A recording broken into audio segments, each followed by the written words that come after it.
Hi, I'm Chris Taylor. I'm the Technical Development Director for Vital Energy and here to talk about Calfacto Latent Energy. Next slide, please.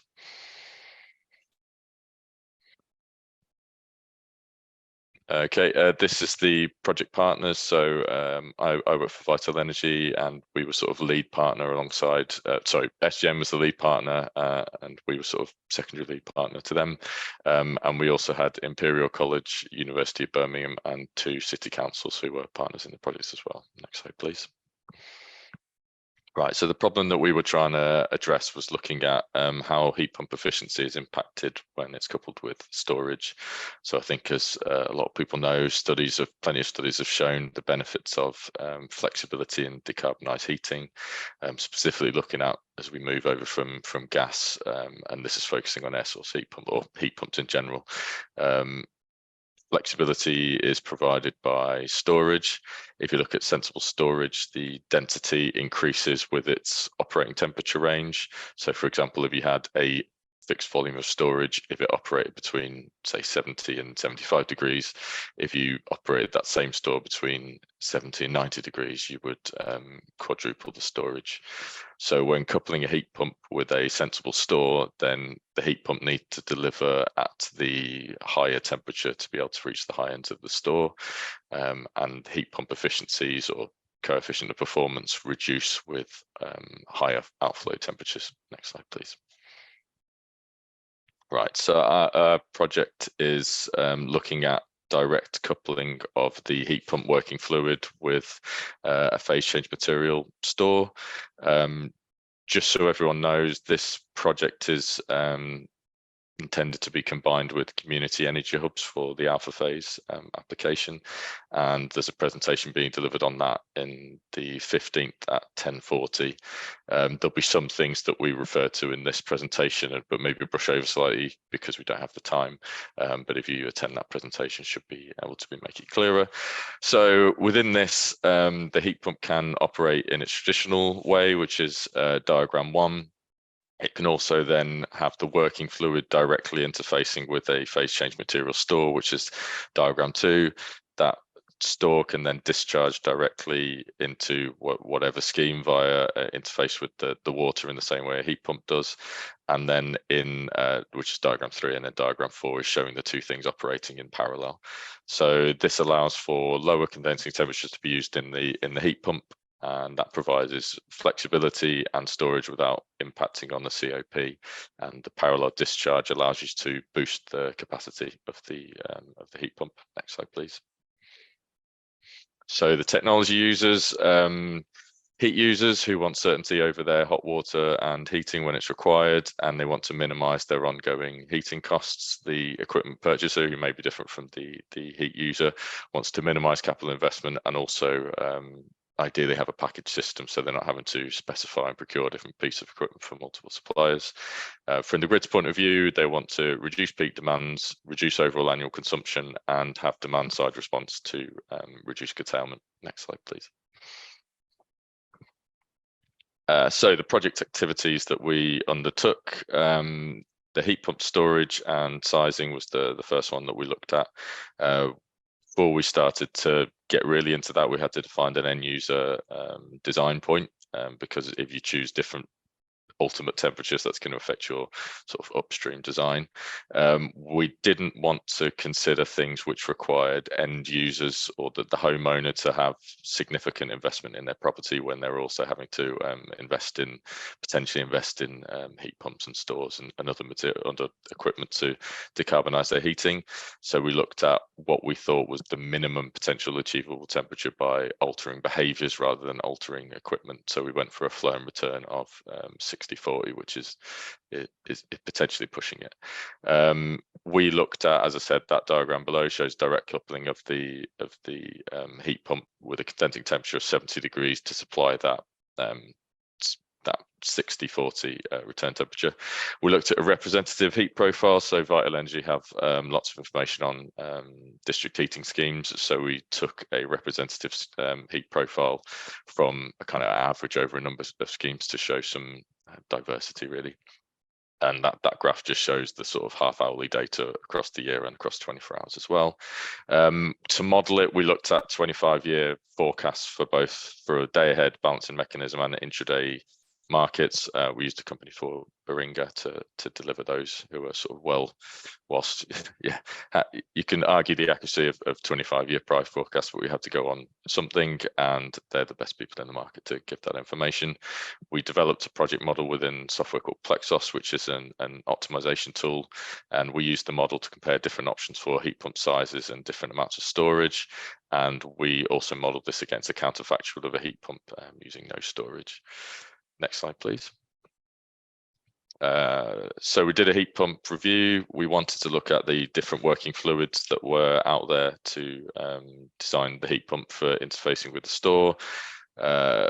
We wanted to look at the different thermal properties in terms of the COP profile, the temperature range they operate over, but also sort of particular attention on the sort of physical properties such as GWP and flammability. GWP is global warming potential, and we didn't want to pick a heat pump working fluid which had a global warming potential, which ultimately might lead it to be unavailable for purchase. And flammability is obviously a concern when we're looking at potentially housing these things in domestic locations. We looked at as well options for improving efficiency, other options, sort of general options for improving efficiency, and the potential limitations of scale. And that was carried out by Vital Energy, as we've got an internal heat pump team. The PCM review was carried out by the University of Birmingham. They shortlisted a number of phase change materials that would be suitable for the applications and interfacing with the identified heat pump working fluid. We reviewed the thermal properties, such as the melting point and the thermal conductivity, energy density of the one PCM against the other. And we also reviewed again the physical properties such as sustainability, recyclability, density, flammability of the PCM as well. We then gave some commercial considerations such as the pricing and availability of the PCM. Next slide, please.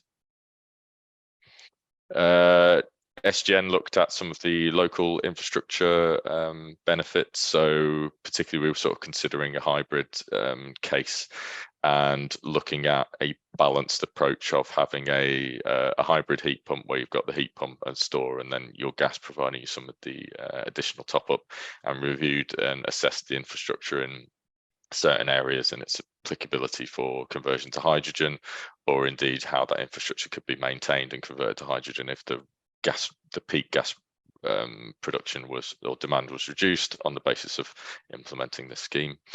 And we had Imperial College, who were doing the whole system impact. They used their integrated whole system energy model, and that can look at the calculations for saying how much the benefit to the system is in sort of pound notes for implementation of this. And we compared the Calfacto latent heat against the counterfactual of a smaller storage and a lower COP heat pump.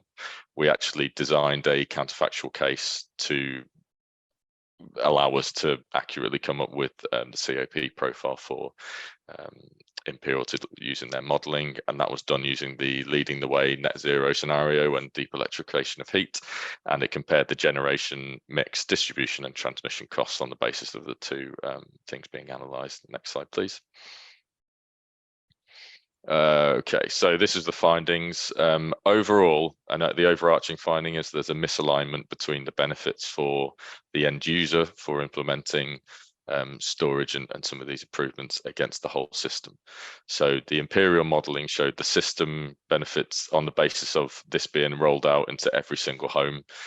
So kind of a limitation of their modelling that they can't show different proportions. That showed an 18.4 billion pounds a year benefit to the system for implementing this. Our caveat of that was saying that some of that benefit would be reduced. The counterfactual itself needs to be optimized, which sort of comes on to some of the points we make later. In the Plexos modeling that we did, we showed that the heat pump, that the benefits, if applied, the benefits to the individual users in terms of sort of savings on their bills, if multiplied and applied to 25 million homes to match the Imperial College modeling, was about 2.2 billion a year. So the impact of the long-term whole system cost to the end user isn't captured within the Plexos modeling, as it's a price taker, so there's no feedback loop. So for example, in reality, what would happen is, as you didn't put a lot of storage into the system, that would impact on the pricing of the electricity. So you would get these spikes during certain periods, and you would have increased pricing within those periods. However, that's not shown. That example case would happen over a period of time. So if we're looking at the acceleration of decarbonised heat, we need to focus on the near-term users. And I think what the modelling showed was that the benefit to the user for implementing certain systems, not necessarily just the Calfacto one, but storage systems in general and increased capex systems, they're not going to see that payback that might justify the investment to them. However, if those aren't done, the benefits to the grid will be completely missed. So the heating solution is optimized for end users. So Vital Energy are a heating solutions provider. Obviously, our target is to provide the best opportunity for our customer to reduce their heating bills. That could be done by looking at a capex reduction, such as using a smaller heat pump, using the storage to allow you to do that.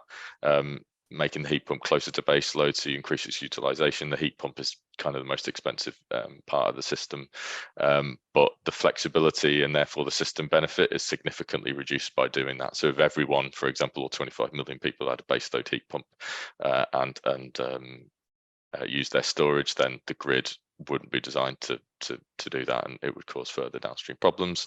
Technical findings: Calfacto latent heat improves efficiency of heat pumps when coupled with storage. Other options were identified, however, for improving the efficiency of and the flexibility of decarbonised heating. And we think that the technology is best optimized as within an overall heating and storage solution rather than in isolation. Next slide, please. Future activities. So as mentioned, Vital Energy are a provider for heating solutions, and we develop optimize with the end user in mind, and the instinct has been would be to do that. And what this project has shown us is that we need to consider the overall. System modeling showed that focusing on the end user investor case misses quite a lot of the wider system benefits. I think, as I mentioned before on the previous slide, that's going to over time result in higher costs, and in the end that would all filter back to the user. So those higher investments in the grid infrastructure would ultimately lead to higher bills for the end user. Modeling of heat generation and storage needs to be combined to look at both the benefits to the end user and the benefits to the whole system. If we just consider one or the other, then we're going to miss out on a lot of opportunities.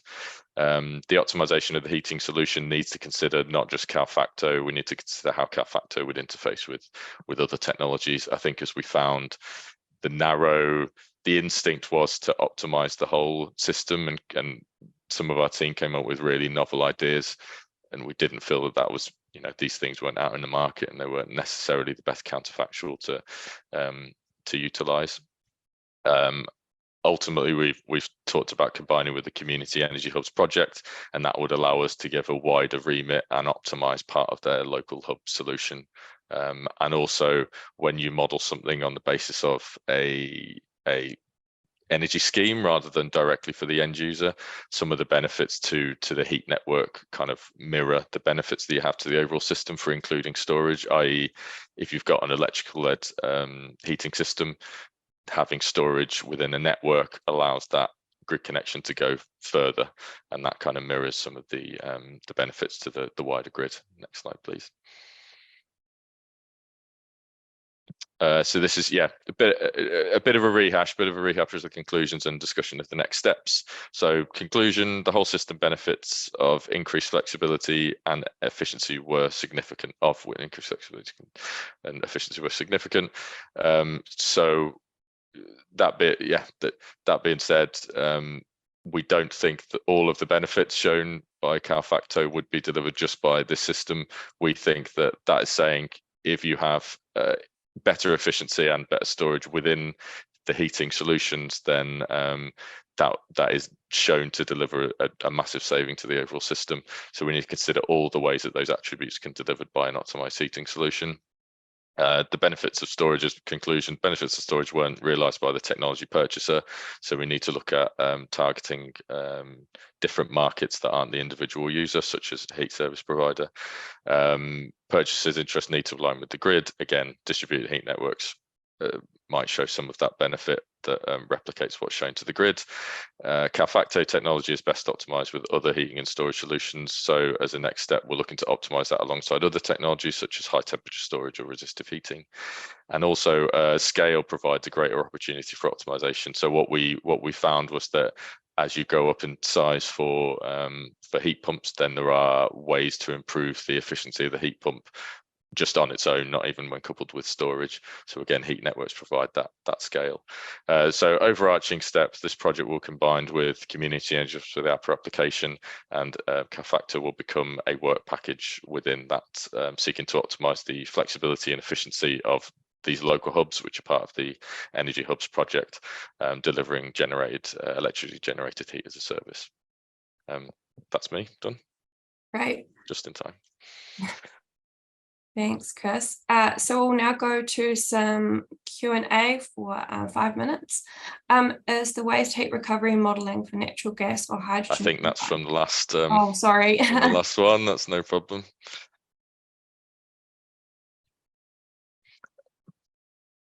Do you want me to read? I don't mind reading. Yeah, I've got the old ones up for some reason. Oh, okay. So one says, who would commercialize and operate the thermal storage unit? That's a key question for us. Initially, we'd done that on the basis of, so Vital Energy are a DH provider. We wanted specifically to look at the technology, and initially we were going to focus this on is this a product that could be sold that would improve the situation for the end user. I think as some of the points that we've raised in this were not initially anyway, it's going to be developed for integration within a heat network, and then I think maybe as the technology develops, that might flow down into smaller domestic units. And how we would exactly commercialize that is up for debate, whether we license that to somebody else or how it works. So I don't know at this point.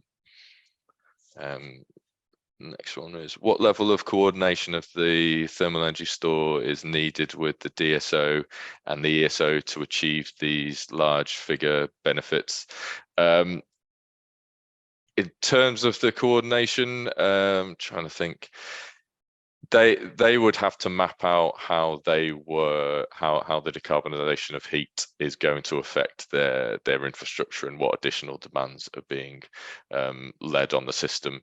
I don't currently know, and we're going to include a DSO in the alpha stage application. I don't know what they use in their modelling for looking at, what level of, is it going to be deep electrification of heat like Imperial College assumed? What we found is in some of the Imperial College previous modelling that the COP profiles they've used for heat pumps weren't particularly accurate, and we had to create a new base case and then a new case for the example of Calfacto. So we were looking at the benefits of one versus the other. I'd be very interested to understand what COP profiles and how the DSO and the ESO do their modelling for these, and then how that influences their infrastructure rollout to meet those sort of prospective demands. What level of home efficiency did you, sorry, where's it gone? That's gone, that one. Can the PCM tech be scaled up to be used in district heating schemes? Actually, that's our intention, is to use them initially within a district heating scheme environment and then maybe look to filter down the technology.